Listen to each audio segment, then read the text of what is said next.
Dios. Y yo les invito a que se ubiquen conmigo en el Evangelio de Mateo. Evangelio de Mateo, capítulo 22, versículo 15 hasta el versículo 22. Evangelio de Mateo, está ahí en pantalla, capítulo 22,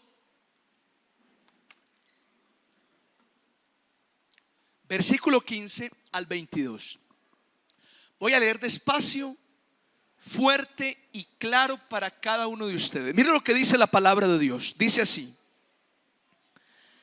entonces se fueron los fariseos y consultaron cómo sorprenderle en alguna palabra, y le enviaron los discípulos de ellos con los herodianos, diciendo: Maestro, sabemos que eres amante de la verdad y que enseñas con verdad el camino de Dios, y que no te cuidas de nadie, porque no miras la apariencia de los hombres.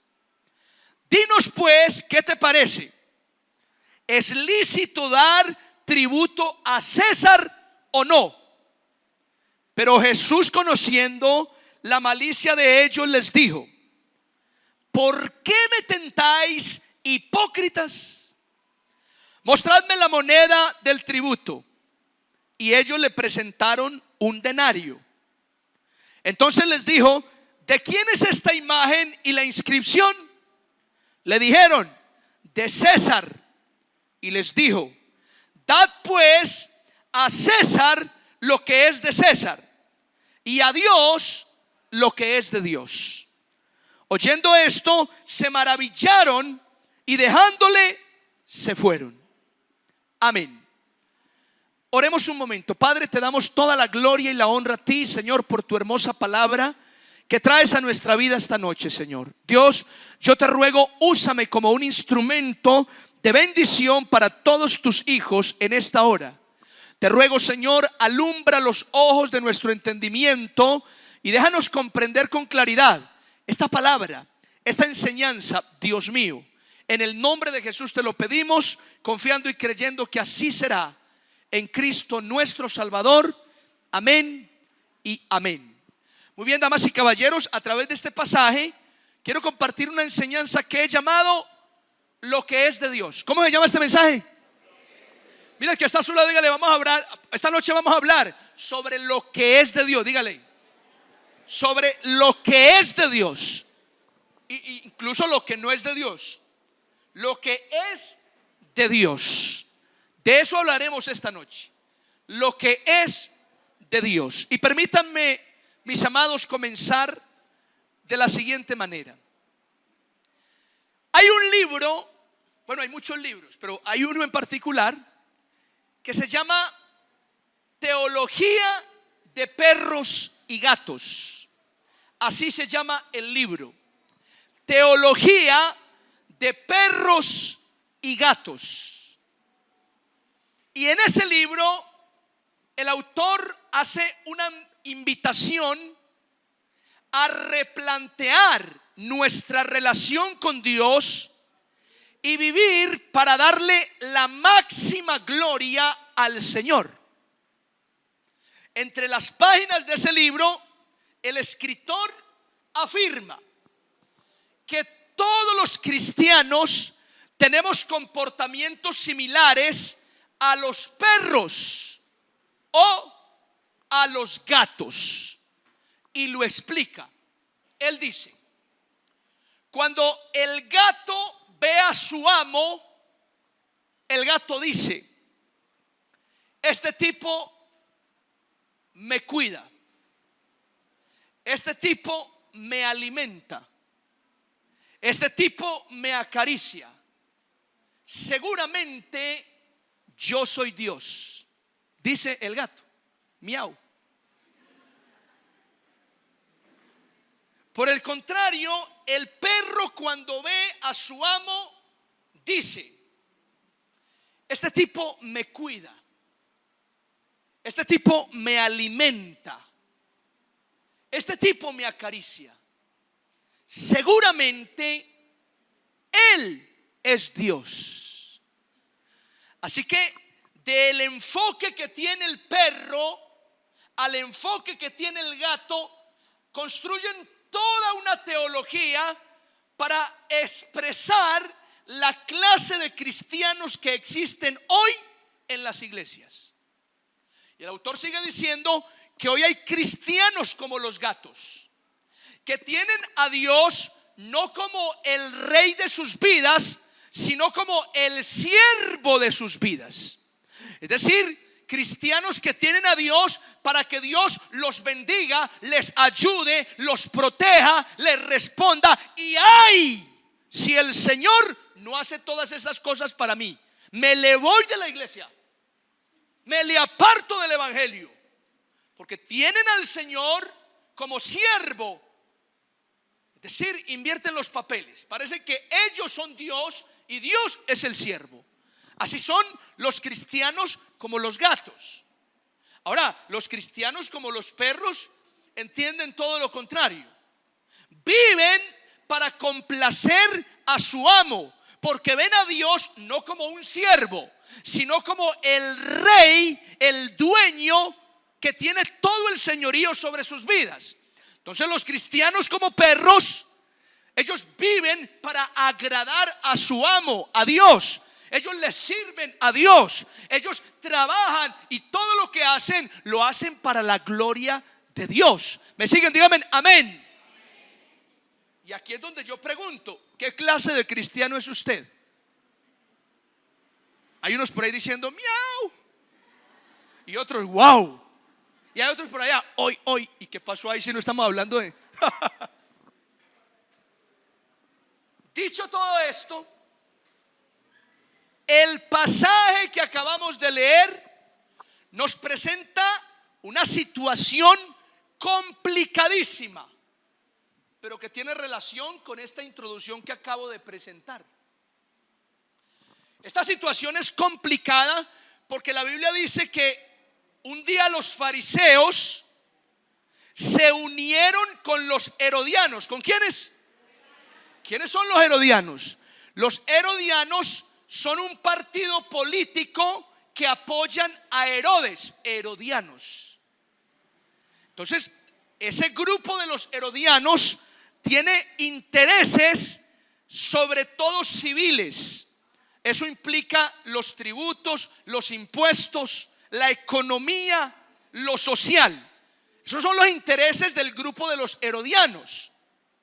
Por el contrario, el grupo de los fariseos tiene intereses más religiosos. Son una secta religiosa y su propósito como secta, los fariseos, es el cumplimiento de la ley de Moisés y de la adoración en el templo a Jehová, el Dios de Israel. Entonces, el interés de este grupo es más civil, político, social, económico, mientras que el interés de este otro es más religioso y en alguna medida espiritual. Lo curioso es que estos dos grupos en el papel, en la teoría y en la práctica, deberían rivalizar. Es decir, son rivales, porque los herodianos pertenecen a Roma, los fariseos pertenecen a Israel. Israel está sometido por Roma. Así que el grupo de los fariseos no se la debería llevar con el grupo de los herodianos. Pero vea qué curioso. Por una ocasión, el grupo de los fariseos y los herodianos se dieron la mano, se unieron, se pusieron de acuerdo con un propósito: ver si sorprendían a Jesús en alguna palabra. El propósito era sorprender al maestro con una enseñanza equivocada para poder argumentar en contra de él, acusarlo y sacarlo del panorama. ¿Me siguen, sí o no? Entonces se ponen de acuerdo, no se la llevan los dos grupos, pero se ponen de acuerdo y se ingenian una forma de buscarle la caída a Jesús. Y la forma que resulta de estos dos grupos es una pregunta. Pero no cualquier pregunta. Es una pregunta peligrosa. Es una pregunta de doble filo. Es una pregunta malintencionada. Ahí la tienen. La elaboraron, la pensaron, la escribieron, se la memorizaron todos los herodianos y todos los fariseos. La pregunta era: ¿es lícito dar tributo al César, sí o no? Es la pregunta para Jesús. Pero bueno, antes de llevar la pregunta, ellos llegan con una salamería. Ellos llegan a elogiar al maestro. Ellos llegan con admiración por Jesús y le dicen: oh maestro, tú que siempre andas con la verdad y que enseñas la verdad del camino de Dios y que no te confías de nadie. Mira, una salamería extraña, como cuando uno está aquí sentado y dice: oh pastor, excelentísimo siervo del Señor, maravilloso hombre del Altísimo. Y uno ahí mismo sabe que vendrá. ¿Cuál será la intención de este filisteo incircunciso? No, borremos eso. Pero sí. Entonces Jesús, que conoce las intenciones del corazón, Él sabe que traen una mala intención. Porque después de todos los elogios, los herodianos y los fariseos le dicen: ¿a ti qué te parece? Y viene la pregunta: ¿es lícito, es permitido dar tributo al César, sí o no? Una pregunta terrible para ese momento, peligrosísima. La respuesta a esa pregunta tiene que ser muy bien pensada. Porque si Jesús dice: sí, es lícito dar tributo al César, el grupo de los fariseos lo va a asumir como una traición por parte de Jesús. Como que Jesús está aliado con Roma y acepta que Roma esté sometiendo a Israel y le imponga el impuesto, el tributo. Así que por parte de los fariseos tendrían un argumento para decirle a toda la secta, a todos los israelitas: levantémonos contra Jesús, es un vendido a Roma. Ahora, si Jesús responde: no es lícito dar tributo a César, no se pongan a dar de sus impuestos para el César, entonces los herodianos, cuyo interés es civil, monetario, económico, van a ir donde el César y le van a decir: este Jesús está provocando una revuelta en el pueblo, Israel se va a levantar contra ti, oh César. Y esto traería también problemas civiles, por supuesto, si se quiere, militares, políticos, sociales, a Jesús. Así que la respuesta tiene que ser muy bien pensada. Frente a semejante pregunta, Jesús, con una sabiduría impresionante, mira a los fariseos, mira a los herodianos y les dice: ¿por qué me tientan, hipócritas? Oye, el Señor usa palabras fuertes. ¿Por qué me tientan, hipócritas? Ve, así debería ser yo cuando vienen: oh excelentísimo pastor, ¿por qué me tientas, hipócrita? Y después de que Jesús los exhorta de esta manera, les dice: tráiganme una moneda del tributo. Le pasan la moneda, el denario. Y Jesús pregunta: ¿de quién es la imagen y la inscripción de esta moneda? Todo el mundo responde: de César. Y mira la respuesta de Jesús: pues den a César lo que es del César y a Dios lo que es de Dios. Y todo el mundo maravillado. ¿Por qué? Porque con la respuesta de Jesús, los dos grupos quedaron sin argumentos. Si Jesús está diciendo: den al César lo que es del César, los herodianos no tienen cómo acusarle. Pero si además Jesús está diciendo: y den a Dios lo que es de Dios, los fariseos tampoco tendrían que decir nada de Jesús, porque no está impidiendo ni lo uno ni lo otro. Los fariseos no podrían decir: vea, Jesús ordenó que se dé tributo y ya las ofrendas y la adoración en el templo no va a ser posible. No podrían decir eso, Porque Jesús está diciendo: y denle a Dios lo que es de Dios. Ahora, los herodianos no podrían decir: vean a Jesús, prohibió el tributo para que el pueblo de Israel se quede con su dinero. No, tampoco podría decir eso, porque Jesús dijo: den al César lo que es del César. Una respuesta magistral. Es que es impresionante que donde a usted le hagan una pregunta de este calibre, con su respuesta de una vez crucifixión. De inmediato, crucifíquenlo. Que esta situación deja entrever la sabiduría tan grande que hay en el Maestro, la sabiduría especial que hay en Jesús. ¿Me siguen? Díganme amén. Ahora, estas palabras del Señor: dad al César lo que es del César y a Dios lo que es de Dios, son palabras que tradicionalmente los teólogos, los comentaristas bíblicos, predicadores incluso de antaño han interpretado. De hecho, hay varias interpretaciones de esa frase: dad al César lo que es del César y a Dios lo que es de Dios.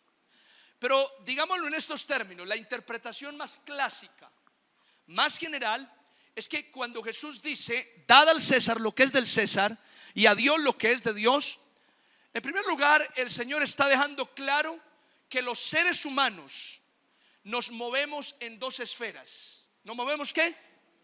En dos esferas. Estamos metidos en dos ámbitos completamente distintos, en dos estados. El primer estado o la primera esfera es la esfera terrenal. Digan conmigo: terrenal. Y la siguiente o la segunda esfera es la esfera espiritual. Digan conmigo: espiritual. El César representa lo terrenal, Dios representa lo espiritual. Y para todos los cristianos, tanto lo terrenal como lo espiritual tiene sus demandas para con nosotros, tiene sus exigencias, tiene sus compromisos, tiene sus responsabilidades. De tal manera que entender esta verdad, ¿cuál verdad? Que los seres humanos estamos en dos esferas, lo terrenal y lo espiritual, nos permitirá entonces mantener un equilibrio. Mantener un equilibrio. Dígale que está a su lado, dígale: mantenga un equilibrio. Es decir, el cristiano tiene que vivir con los pies en la tierra y con la mirada en el cielo. ¿Cuántos dicen amén a esto? El cristiano tiene que vivir con los pies en la tierra y con la mirada en el cielo, lo terrenal y lo espiritual. ¿Saben cuál es el asunto? Que por alguna extraña razón la mayoría de los seres humanos somos de extremos. ¿Sí o no? Somos de extremos. Porque hay quienes se van a lo terrenal y solo lo terrenal, y descuidan lo espiritual, y se acuerdan de lo espiritual cuando les queda tiempo, cuando la están pasando mal o cuando no les da pereza.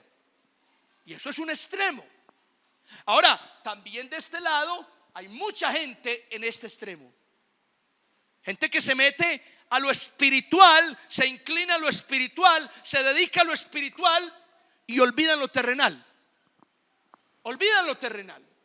Oye, y de muchas maneras uno encuentra muchos creyentes que parece que se olvidaron de lo terrenal y metido en lo espiritual. Por contarles algo, un día una señora llegó a la iglesia, estuvo en la alabanza, dio sus ofrendas, escuchó la predicación, participó de las oraciones, y cuando se terminó el servicio me dijo: pastor, muy bonita la iglesia, me pareció muy chévere el mensaje, pero pastor, ¿para qué esas luces si la luz es Cristo? ¿Para qué esas luces si la luz es Cristo? Yo pensaba para mis adentros: vea vieja. Yo pensaba para mis adentros: vea doña señora, vaya a su casa y quite los bombillos. Quite los bombillos, porque la luz es Cristo. Y de paso se está ahorrando platica. Vea lo espiritual como le ahorra uno. Qué tontería, hermanos. ¿Cómo se le ocurre a uno salir con semejantes disparates? Pastor, ¿para qué la luz si la luz es Cristo? No, pues entonces quitemos todo esto, nos ahorramos la energía, que bien cara viene aquí que es comercial. Y hermanos, levanten las manos. Hermano, salude al que está a su lado. Si no lo puede ver, usted verá cómo lo encuentra, pero salúdelo. Porque la luz es Cristo. Usted debe saber dónde está su hermano. La luz es Cristo, hermanos. No, hay que mantener un equilibrio entre lo terrenal y lo espiritual. Eso es muy, muy importante. Y sobre todo entendiendo que lo espiritual es superior a lo terrenal. ¿Cuántos dicen amén a esto? Aunque no sepan por qué. Pero mire, lo espiritual es superior a lo terrenal. Es más, lo terrenal, lo material sale de lo espiritual. ¿Sí o no? Génesis capítulo 1. En el principio no había nada. Estaba Dios, lo espiritual. Creó Dios los cielos y la tierra, lo material, lo terrenal. ¿Qué está diciendo Génesis 1? Que lo terrenal, lo material, lo físico salió de lo espiritual. Entonces, mantengamos un equilibrio entre lo terrenal y lo espiritual, sin olvidar que lo espiritual es superior y que lo terrenal, mis amados, aunque ustedes no lo crean, depende de lo espiritual, no lo espiritual de lo terrenal. ¿Cuántos dicen amén a esto? Mire, en palabras de Jesús, busquen primeramente el reino de Dios y su justicia, lo espiritual. Y todas estas cosas, lo material, vendrán por añadidura. Mira, el que está a su lado, dígale, busque lo espiritual. Dígale, busque lo espiritual. Ahora, siga cumpliendo con sus compromisos terrenales. Siga cumpliendo con sus responsabilidades aquí en la tierra. Pague los impuestos, pague los servicios, pague el arriendo, páguele al hermano que le debe, pague todo. Cumpla con sus compromisos, porque eso es importante. Pie sobre la tierra, mirada en el cielo. Fundamental. ¿Cuántos dicen amén a esto? Ahora, volviendo a la frase, dad a César lo que es del César y a Dios lo que es de Dios. La pregunta es esta: en este pasaje, ¿qué es lo del César? ¿Qué es lo que le pertenece al César? Según este pasaje, al César le pertenece el tributo de un denario. Eso es lo que le pertenece al César, según este pasaje. Pero la pregunta también continúa y es: bueno, si al César le pertenece el tributo de un denario, ¿qué es lo que le pertenece a Dios?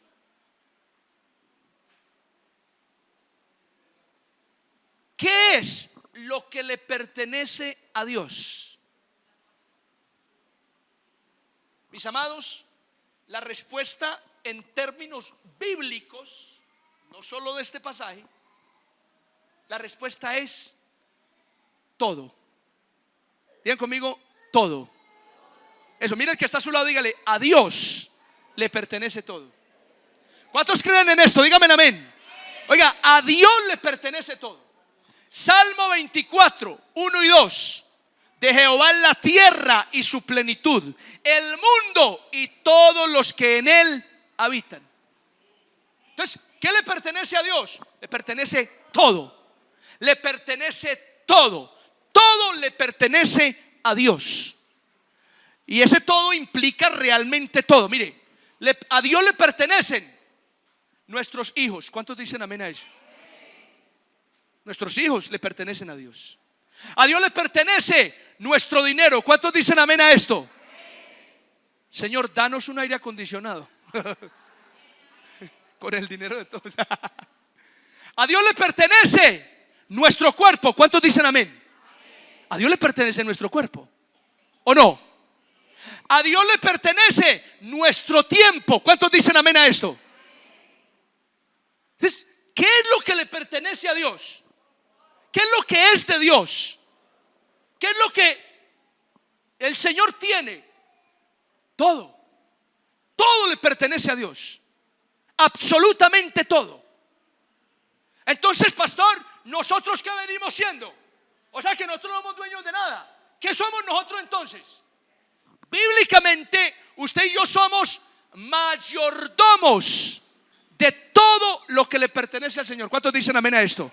Mira el que está a su lado, dígale usted es mayordomo. Para las mujeres usted es mayordoma. Suena raro, pero dígale.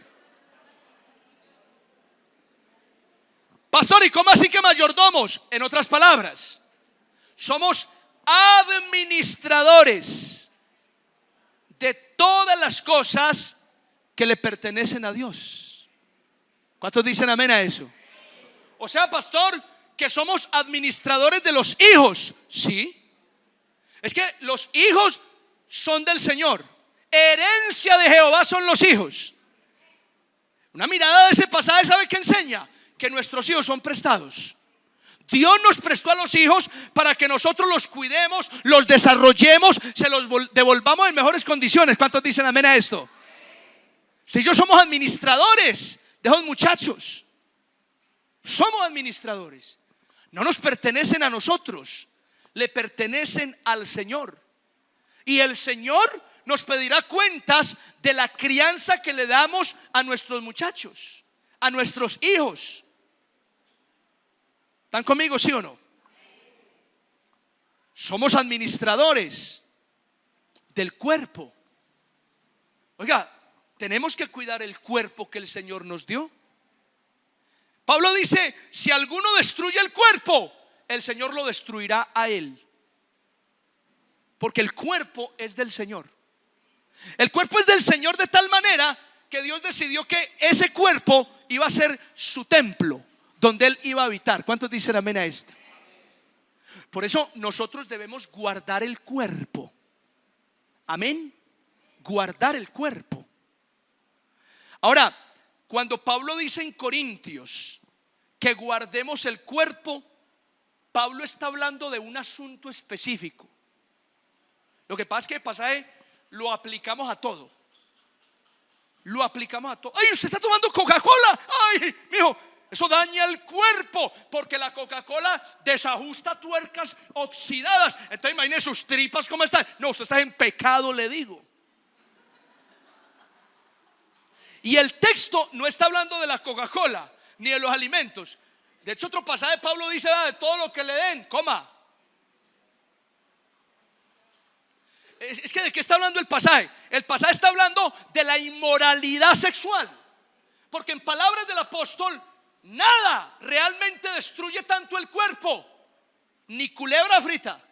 Decía por ahí un hermano, pastor, culebra frita después culebra frita, hermano. En esta predicación le estoy confirmando que sí, ni culebra frita. Nada destruye tanto el cuerpo como la inmoralidad sexual, dice la Biblia. ¿Cuántos dicen amén a esto? Solo que le hace daño al cuerpo. Dirá el carnal, no, pastor, daño, eso es sabrosísimo. Carnal vendido al pecado, dice Pablo. No, en términos carnales, sabroso es. Seguramente que hay deleite, pero en términos espirituales, usted se está jodiendo la vida. Digan conmigo, tremendo. Tremendo. Ahora, si el cuerpo es de Dios y nosotros lo administramos, claro, hay que cuidarlo. Ahora, si usted puede cuidar su salud, mucho mejor. Si usted puede ir al gimnasio o hacer un deporte, desarrollar músculo, vea, mucho mejor. Porque aunque ustedes no lo crean, los músculos son los que van a sostener nuestro cuerpo en la vejez. Ay, papá, ¿cómo la ve? Por eso es que hay personas que llegan a la vejez, como nunca desarrollaron músculos, están por allá tullidos que hay que levantarlos. Es serio. Pero cuando usted desarrolla músculos en las piernas, en la espalda, en los brazos, esos músculos lo van a llevar a usted hasta los 80 y 90 años, firme, sosteniéndolo. ¿Cuántos dicen amén a esto? O que lo diga Heider aquí, que está como ¿cómo es? Digan rápido que esto está grabado. Está como un trainer, ¿cómo es? Personal. Y él sabe de eso. Él sabe de eso. Entonces hay que desarrollar los músculos. Ahora, hay que cuidar la salud. Hay que cuidarla, claro que sí. Porque, hombre, no cuidarla nos convierte en necios. Hay que cuidar la salud. Pero entendamos el contexto donde dice Pablo: guardemos el cuerpo de la inmoralidad. Seamos prudentes también con lo que echamos en nuestro cuerpo. No seamos maliciosos tampoco. Hermano, que pastor, yo tomo cervezas por la cebada. Entonces tome cebada, este sí es raro, ¿no? Coja cebada y tómesela. ¿Para qué? No seamos maliciosos con eso. Ahora, hay que guardar el cuerpo no solo de la fornicación. Mire, hermanos, esto lo digo yo, no el Señor. Los hijos de Dios también tenemos que guardar nuestro cuerpo de la sensualidad. De la sensualidad. Es decir, un hijo de Dios, una hija de Dios, no necesita vestirse sensual. ¿Para qué? La mujer que se viste sensual, el hombre que se viste sensual, no lo está haciendo para la gloria de Dios, lo está haciendo para su propia gloria, para que lo admiren, para que lo deseen, o si no, para sentirse bien con su propio cuerpo, para encajar en el estereotipo de esta sociedad. Es así. Y ese es un espíritu que llaman algunos predicadores de la mundanalidad. El espíritu mundano que opera en el sistema es un espíritu que no le interesa darle la gloria a Dios y a Cristo, sino tener su propia gloria. Digan conmigo: ay, ay, ay. Es así. Ahora, si aquí hay una mujer con ese espíritu de mundanalidad, mire, yo no sé cómo decir esto. Pero lo que quiero decir es que yo no la voy a culpar. Usted necesita acercarse al Señor y entender la palabra. Ánimo. Real. Cuando yo entiendo que vivo para la gloria del Señor, mire, hasta lo que me pongo me debería preguntar: ¿esto glorifica al Señor o esto me das gloria a mí? ¿O esto exalta, levanta mi autoestima? ¿Esto que me pongo me ayuda a encajar en el estereotipo de esta sociedad y me hace sentir bien? ¿O no, esto que me pongo glorifica al Señor? Es así, hermanos. Y no estoy hablando de vestidos larguísimos y para acabar de usar por allá en 1942. No estoy hablando de eso, por Dios. No. Pero Pablo dice: la mujer vista con decoro. ¿Qué significa la palabra? Muchas cosas. Quiere decir que hay ropa decorosa, pero hay ropa que no es decorosa. Pero bueno, cambiemos ese tema, porque qué calor con ese tema. No hay que usar tampoco esos atuendos por allá de la antigüedad. No es necesario. Tampoco descararnos, porque hay gente que hasta para venir al Señor, y ojo, conociendo del Señor, es que el que no conoce la palabra, vaya y venga, bienvenido. Pero los que conocen la palabra desde 1912 aquí en la iglesia, y todavía con unas minifaldas que parecen una correa.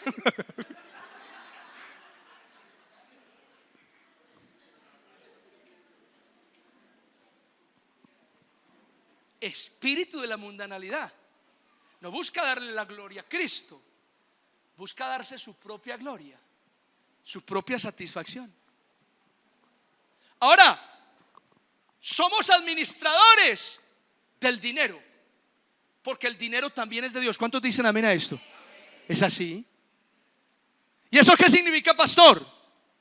Eso significa que a Dios no solo se le da el diezmo y la ofrenda. Todo lo que tengo a nivel económico es del Señor. ¿Cuántos dicen amén a eso? El diezmo o la décima parte, Dios la pide para que con eso honren la casa del Señor, ayudes a la iglesia sobre la tierra, se puedan enviar misioneros a otros lugares. Pero eso no significa que el 90 me queda libre y yo puedo hacer lo que quiera con eso. No, el 90 también es del Señor. ¿Cuántos dicen amén a eso? Y con el 90 Dios quiere que cumplas otros compromisos, otras responsabilidades, que los administres bien. Porque si no administras bien esos 90 que te quedan, pues entonces el Señor nos seguirá enviando esa bendición económica. ¿Y para qué si usted no la está administrando como debe ser? ¿Me siguen? Díganme amén. O sea, somos administradores también del dinero. Y eso es muy importante, mis amados hermanos. Eso es muy importante. Ahora, somos administradores también del tiempo, porque nuestro tiempo también es de Dios. ¿Cuántos dicen amén a esto? Y como dice Eclesiastés capítulo 3, hay tiempo para todo. Todo lo que se quiere debajo del sol tiene su hora. Es decir, que debemos administrar el tiempo. Y ojo, eso no quiere decir que los hijos de Dios invertimos todo el tiempo en oración, en ayuno, en palabra. No. Nosotros distribuimos el tiempo para todo. Bueno, los que lo distribuyen pues, para la familia, para el trabajo, para la recreación, para la parte espiritual. Y cuando somos buenos administradores del tiempo, con todos esos espacios, el para compartir, el para trabajar, el para recrearnos, estamos glorificando al Señor. ¿Cuántos dicen amén? Estamos glorificando al Señor. Entonces tenemos que administrar bien el tiempo. Y dentro de ese tiempo que el Señor nos regala, hay que sacar ese espacio para Dios. Mire, hay cristianos que su administración del tiempo se va todo en trabajo, en diversión, en integraciones, en recreación, en Netflix, y no hay tiempo para el Señor. No hay tiempo para el Señor. Y esto no puede ser así para un hijo de Dios, para una hija de Dios. Los cristianos tenemos que sacar tiempo para estar con el Señor y construir nuestra relación con Él. ¿Cuántos lo reciben? Mire, usted no tiene que orar 5 horas. Admiro a las personas que me dicen: pastor, yo diariamente oro 5 horas. Gloria al Señor, qué bueno, hermanos. Pero mire, usted no tiene que orar 5 horas. De hecho, usted puede orar poco. Mire, hagamos un ejercicio. Supongamos que usted a partir de hoy determina orar todos los días sin falta. Oiga, sin falta, media hora. Y después de media hora va a leer la Biblia y la va a estudiar 20 minutos. Un versículo, un capítulo, 20 minutos. O sea, 50 minutos diarios. Para muchos eso es muy poquito, pero usted lo hace diario, sin falta. Le aseguro que dentro de un año usted habrá crecido tanto espiritualmente como no lo había hecho en años pasados. ¿Cuántos dicen amén a esto? Si hágalo fiel y verá. No falle con eso. Vuélvalo algo sagrado. Sacar esa media hora para orar al Señor y esos 20 minutos o también una media hora para leer la Escritura. Y no falle con eso y verá el crecimiento espiritual que usted va a tener. Lo que pasa es que a veces también para administrar el tiempo en estas cosas espirituales somos flojos, hermanos. Somos flojos. A uno se le va el tiempo volando. Usted entra ahí al celular y puros reels. ¿Cómo es? Y se le va y cuando menos piense 3 horas. ¿Qué? Oye, y eso nos consume y nos roba el tiempo. Y terminamos dejando para lo último el espacio con el Señor. Y ya ni para lo último nos da. Cansados. Nos arrodillamos: Padre, en el nombre de Jesús, amén. Y ya, acostaditos ahí. No hay para más. No hay para más. Así, y es la vida espiritual de muchos de nosotros. Porque ni el tiempo lo estamos administrando, sabiendo que es del Señor y que el Señor espera eso de nosotros. ¿Cuántos dicen amén? Ahora, Romanos capítulo 11, versículo 36. En ese pasaje el apóstol Pablo nos confirma que todo es de Dios. Ese versículo nos muestra que todo le pertenece a Dios. Pero junto a esa verdad, el pasaje nos presenta otras dos verdades. Mire, léanlo conmigo, ahí está. Porque de Él, o sea, todo es de Él. Eso está claro. Pero luego miren las otras dos verdades. Y por Él. Y luego la otra. Y para Él son todas las cosas. A Él sea la gloria por los siglos. Amén. Oiga, tres verdades profundas en este versículo. Porque de Él y por Él y para Él son todas las cosas. Las preposiciones, ¿alguien recuerda las preposiciones del colegio? A, ante, cabe, a, ante, bajo, cabe, con, según, sin, so, sobre, todo eso. Pues vea, ahí hay preposiciones. Porque de Él, por Él, para Él. Y esas tres preposiciones tienen un significado especial en este versículo. Miren acá, no me ignoren, miren acá. Cuando el pasaje dice que de Él, pues eso denota un dominio, una pertenencia. Es decir, Dios es el dueño de todas las cosas. ¿Cuántos dicen amén a eso? De Él nos está mostrando a Dios como el dueño, el Señor, el que manda todas las cosas. Ahora sigue por Él. Ese por Él nos muestra a Dios como el autor, el que inventó, el que creó todas esas cosas. Él es el creador. Por Él están hechas todas las cosas. Por Él está usted con vida. Por Él fue usted creado. Por Él estamos aquí. ¿Cuántos dicen amén a esto? O sea, Él es el autor. No solo es el dueño, el que manda todo, sino el autor, el que lo hizo, el que lo diseñó. Y luego viene para Él. Ese para Él nos muestra a Dios como el fin último de las cosas, el propósito.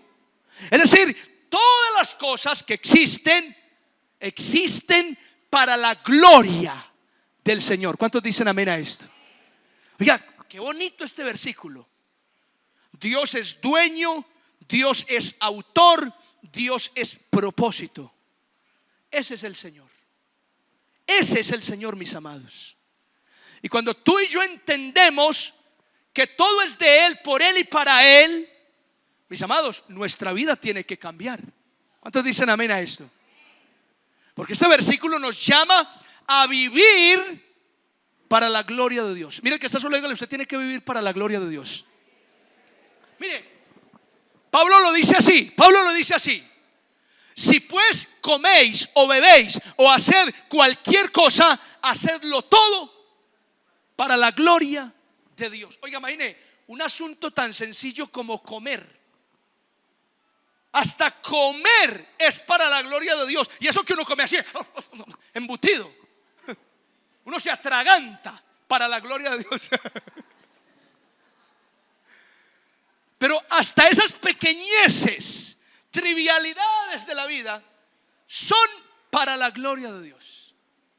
Me encanta esto de Pablo, porque usted y yo tenemos que entender, usted y yo tenemos que incorporar, usted y yo tenemos que abrazar esta verdad: vivir para la gloria del Señor. ¿Cuántos dicen amén a esto?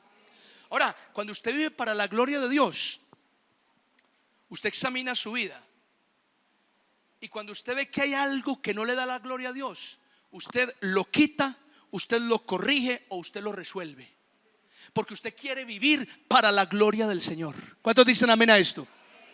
Entonces, estoy mal, estoy enojado con un hermano, y usted se mira para adentro y dice: no, esto no glorifica al Señor. Yo tengo que resolver las cosas con esa hermana que me mira y como me mira de feo. Yo la tengo que resolver. Que entre otras cosas, esos hermanos que no se hablan, ¿cómo van a ser en el cielo? Muy raro, ¿sí o no?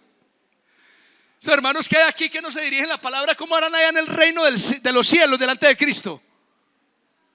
Muy charros.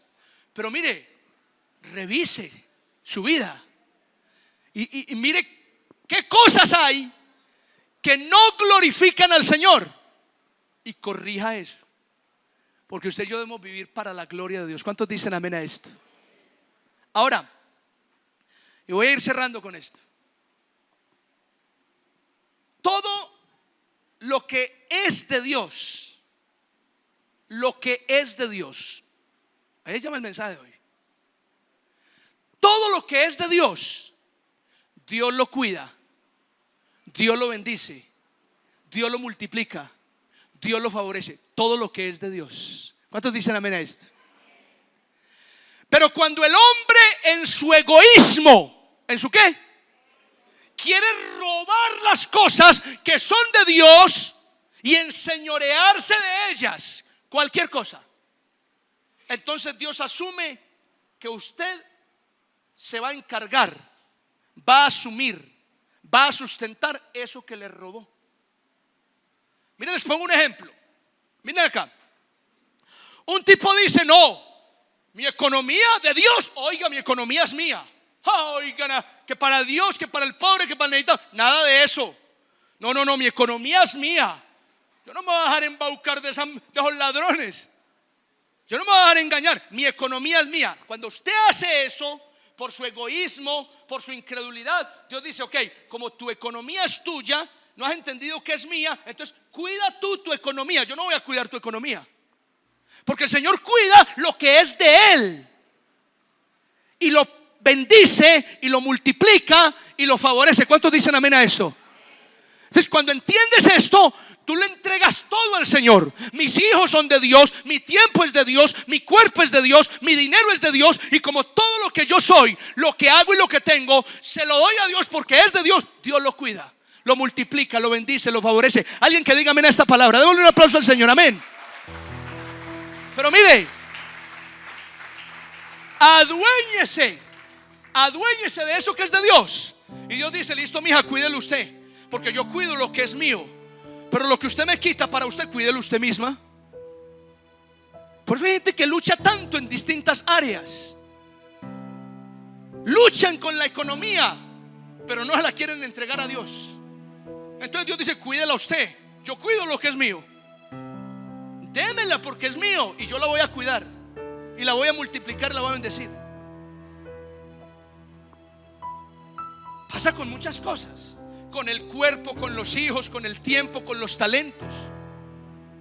Cuando queremos adueñarnos de lo que es de Dios y no entendemos que el Señor es dueño de todo y nosotros somos solo mayordomos, ahí la pita se nos enreda. Ahí la pita se nos enreda. En la Biblia hay un hombre llamado Job. Este hombre entendió que todo lo que era, todo lo que hacía y todo lo que tenía era para glorificar a Dios. Y Job glorificaba al Señor cuando todo estaba bien, pero también glorificaba al Señor cuando todo estaba mal. Palabras como: desnudo salí del vientre de mi madre, desnudo volveré allá. Palabras como: Jehová dio, Jehová quitó, sea el nombre del Señor engrandecido. Palabras como: yo sé que mi Redentor vive y Él me levantará del polvo de la tierra. Esas palabras dan cuenta de un hombre que entendió el propósito de la vida. Esas palabras dan cuenta de un hombre que entendió el sentido de la existencia, del sentido de la vida. Job comprendió que el propósito de la vida era vivir para la gloria de Dios. ¿Cuántos dicen amén a esto?